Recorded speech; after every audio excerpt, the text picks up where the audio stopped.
Mesdames, Messieurs, la famille, tous les amis fanatiques, bonjour, bonsoir pour nous toutes. Ici avec un pile plaisir, un pile l'amour, moi-même avec toute l'équipe là, et une autre fois nous rencontrer. Jeudi, c'est vendredi. Nous matin vendredi 8 juillet. Gagné un pile bagay qui a passé dans le pays d'Haïti jeudi. Et parce que jeudi, exactement, une année, un jour depuis qu'il a assassiné président Jovenel Moïse, gagné partisan Lio et les jovenelistes surtout, et Rosemont Jean, lui-même qui était déclaré pour gagner vengeance dans le pays d'Haïti, surtout aujourd'hui, nèg yo gagné ça pour capable faire ensemble avec zombie Jovenel Moïse. Et yo gagné à jeudi à minuit, si yo pral faire Jovenel tourner yon garde pour yo voyer al tirer vengeance, al marcher prend tout nèg qui impliqué de près ou de loin dans complot pour assassiner là, nèg yo gagné jodi a pour capable faire ça yo pral faire. D'ailleurs tout le monde même yon petit bébé connaît question justice là, pas bien question justice. Si nèg yo vle faire yon bagay, c'est vengeance, m'pa konn comment yo pral faire. D'ailleurs gen pile nan yo k'ap parler de limer bougie, en pile nan yo a parler pour yo capable prendre monde. Eh bien nous même n'attend pour nous connaître qui ça qui pral passer. Est-ce que nèg qui impliqué dans la mort Jovenel Moïse, est-ce que nèg ça pral passer? Eh bien nous même nous là n'a suivre pour nous capable voir comment bagay ça lui-même li pral évoluer.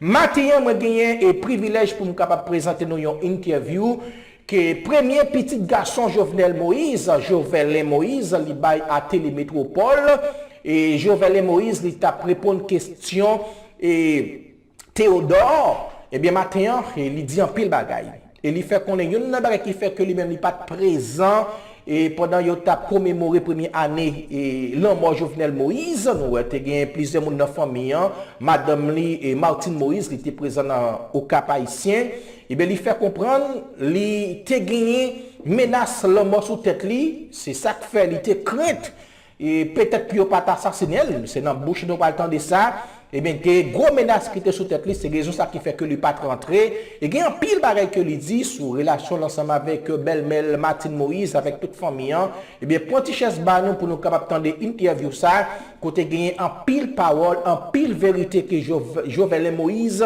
lui-même lui pourra parler ensemble avec nous et Jovenel Moïse qui t'a répondu question Wendell Théodore. Avec nous ce matin, Jovenel Moïse, qui est fils aîné de l'ancien chef de l'État. Jovenel Moïse qui est avec nous, avec qui on va parler pendant un petit temps ce matin. Je ne peux pas dire que je suis content de l'avoir sur le plateau, mais je peux quand même dire que nous sommes disposés à dialoguer, à parler aujourd'hui, ne serait-ce que pour permettre au fils aîné du président de nous parler de sa satisfaction ou non de l'état d'avancement de l'enquête, déception, espoir. Voilà donc des points qu'on aura donc à aborder avec notre invité ce matin. Jovenel Moïse, bonjour, merci d'être avec nous. Bonjour Wendell, toujours un plaisir. Hier, vous n'étiez pas en Haïti. Non, malheureusement, je n'ai pas pu être présent, comme je l'ai déjà dit à maintes reprises, parce que bon, mon absence a été bel et bien remarquée. C'est la même raison quand le juge d'instruction m'avait invité à rentrer en Haïti pour une audience. Je lui avais dit que je ne me sentais pas personnellement en sécurité pour rentrer en Haïti compte tenu le contexte. Et maintenant, 6 mois plus tard environ, rien n'a changé. Il n'y a pas eu d'arrestation, il n'y a pas eu d'avancée non plus dans l'enquête. Donc, mon opinion n'a pas non plus changé. Donc, je me sens toujours pas en sécurité pour rentrer en Haïti. Il faut bien comprendre aussi que c'est une décision personnelle. Donc, ça ne veut pas dire que ceux qui sont entrés en Haïti, les membres de la famille qui ont été en Haïti ne sont pas en danger. Mais voilà, ils ont pris plus de risques que moi. Vous dites que vous ne vous sentez pas en sécurité et c'est ce qui a motivé votre absence, mais quand même d'autres membres de la famille ont répondu présent. Certains gens saisissent ou encore prennent note de votre absence pour dire qu'il y a division entre vous, Jovenel, fils aîné, et la première dame, et l'ancienne première dame.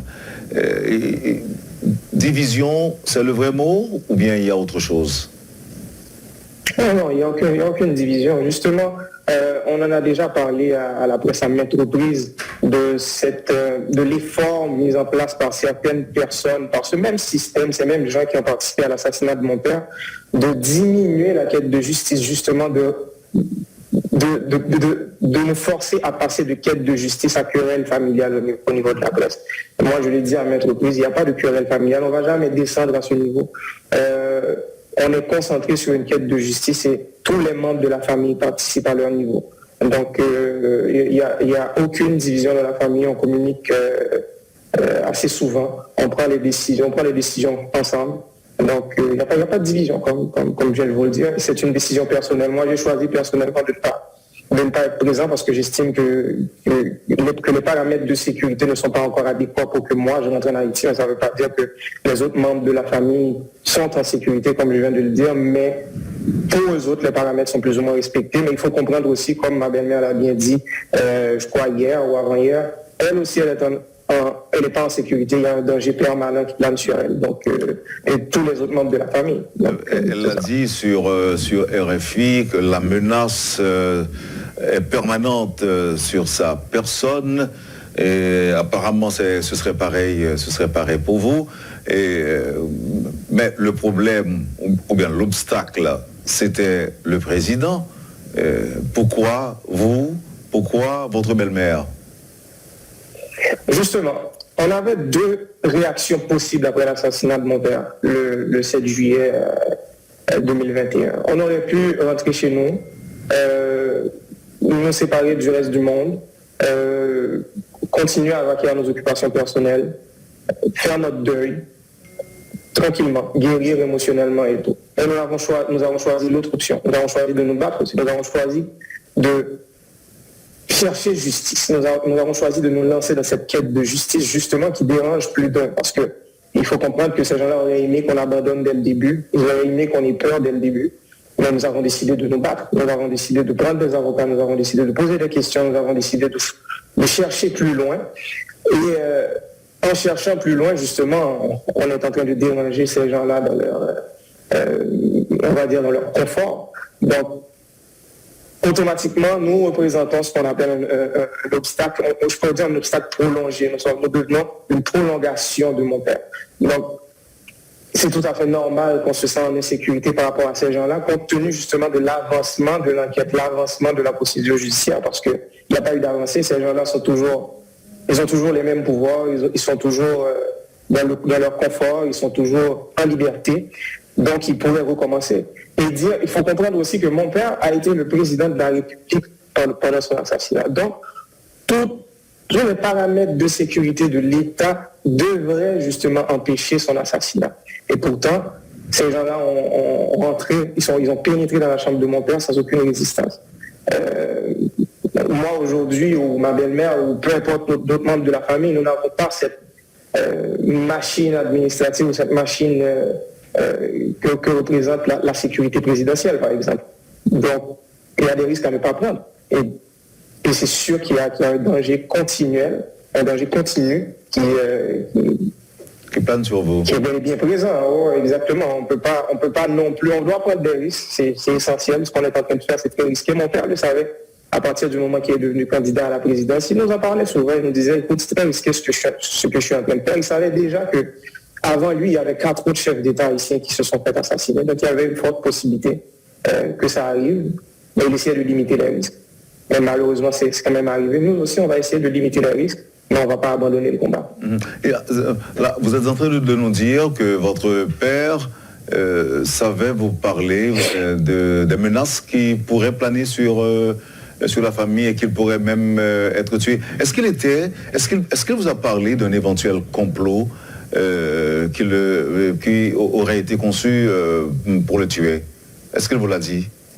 Il en a parlé publiquement. Il en a parlé publiquement à plusieurs reprises. Moi, je regarde ces vidéos. Entre parler publiquement, Joberlin, et parler à son fils, c'est différent. Parce que quand même, il pourrait ne pas révéler certains secrets au public, à la nation, mais avec ses proches, sa femme, ses enfants. Donc, est-ce qu'il y a des choses qui ont été dites? Mon père était bien au courant qu'il était en train de changer la façon de faire. Il était en train de passer les intérêts du peuple avant les intérêts de quelques personnes extrêmement puissantes qui sont les garants, qui sont, on va dire, même les créateurs de ce système de génération en génération. Donc, il savait qu'il y avait danger. Il savait que c'était possible qu'on l'assassine. Il nous en a parlé. Il m'en a parlé personnellement et aussi publiquement, comme je viens de le dire. Il n'a pas donné de détails, plus de détails à moi ou à quelqu'un d'autre dans la famille. Mais le sujet était d'actualité. On savait qu'il fallait être prudent. On savait justement qu'on ne peut pas prendre de risques, on ne peut pas, je ne sais pas moi, on ne peut pas laisser savoir où est-ce qu'on vit, par exemple. Genre, si on va en vacances, on va être où? On ne peut pas... Comme moi, je l'ai toujours dit, je prenais toujours la route pour aller dans le Nord, parce que je travaillais dans le Nord. Mon père m'a demandé, quelques mois avant son assassinat, de prendre l'avion, de demander à d'autres personnes de venir me prendre à l'aéroport, quel est mon itinéraire. Donc, il savait qu'il y avait danger. Il savait aussi que ça se précisait. Mais, écoute, c'était un risque à prendre. Il aurait pu ne pas se battre pour le peuple. Il aurait pu dire, écoute, bon, là, je suis rendu président, j'ai bien compris qu'il n'y a pas moyen. Il y a les intérêts de ces gens-là, et aussi il y a les intérêts du peuple. Et il n'y a pas d'association entre ces deux intérêts. Donc, le peuple, je ne peux pas me battre pour le peuple parce que ces gens-là vont m'éliminer. Non, il a essayé quand même, il est allé jusqu'au bout, il a cru. Et écoute, je l'ai toujours dit, si mon père me demandait encore, parce que mon père m'avait appelé quand il allait être candidat à la présidence pour me demander qu'est-ce que j'en pense, je lui ai dit, écoute, il faut juste t'assurer que tu vas gagner parce que moi, je n'aime pas perdre, mais je pense que tu vas être un bon président parce que je sais à quel point tu aimes ton pays. Et si maintenant il me reposait la même question, je lui dirais la même chose. Oui, on a beaucoup de regrets par rapport à son absence, son assassinat, la façon que ça s'est passé. On n'a même pas le temps de faire notre deuil. Regarde-moi, un jour après, je dois justement être avec vous, être avec la presse pour exprimer ma peine, ma déception publiquement. Donc c'est rendu public, j'ai pas le temps de faire mon deuil. C'est une double peine. Mais le sacrifice de mon père n'est pas en vain. Je le sais que tous les Haïtiens l'ont compris, le monde entier l'a compris.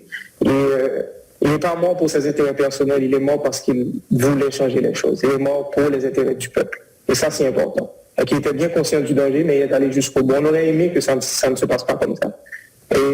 Et moi, je m'assurer, avec la famille aussi, dans cette quête de justice, que ces gens-là paient pour ce qu'ils ont fait. Pas parce que je suis en colère, non. Pas parce que je veux me venger non plus. Non. C'est parce qu'on doit arrêter ce cirque. On doit arrêter... Faut que ça s'arrête. Parce que, comme je l'ai dit hors micro tantôt, c'est que mon père est quand même le 5e président assassiné depuis l'indépendance d'Haïti. On a environ 218 années d'indépendance, quand même 5e président. Donc c'est environ un assassinat de chef d'État tous les 43 ans. C'est énorme. C'est inacceptable. On ne peut pas l'accepter en tant que peuple. Et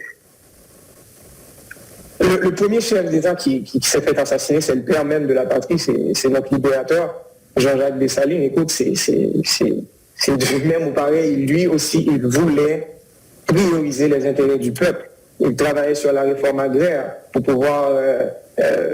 ça, c'était au profit des anciens esclaves. Mais il y a les pionniers de ce système, un système qui était jeune à l'époque, mais qui s'est reproduit encore en 2021. Ils se sont dit, écoute, on ne peut pas le raisonner, nous allons l'éliminer. Ils l'ont assassiné.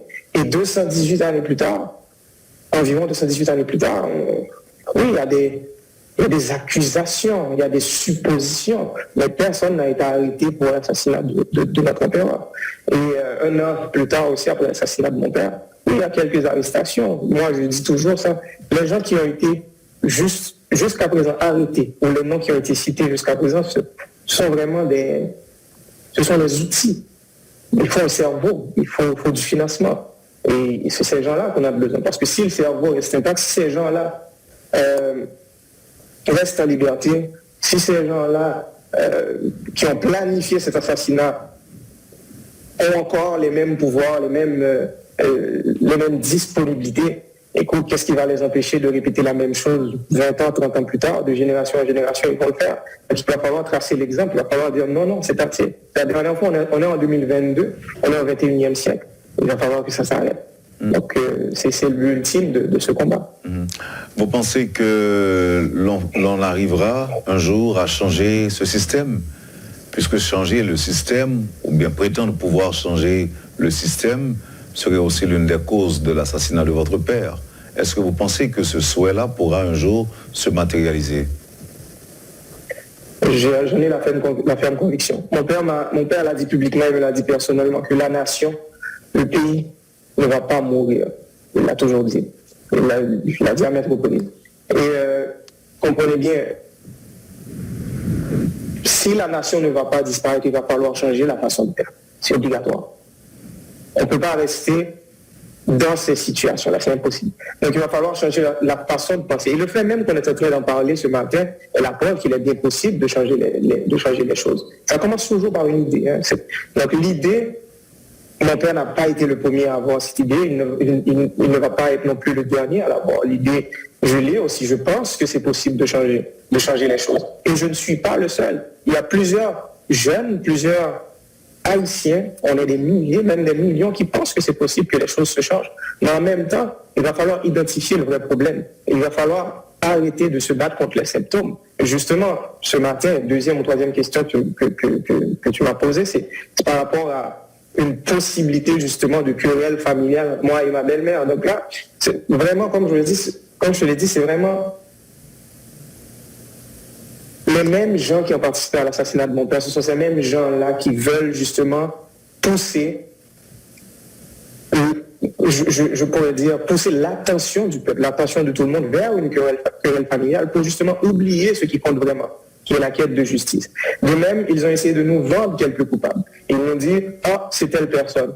C'est telle personne. Ça fait un buzz sur les médias, tout le monde en parle, et on m'appelle de partout, je dois avoir quelque chose à dire, mais à maintes reprises, moi je l'ai toujours dit à mes avocats, attendons un peu, prenons un peu de recul.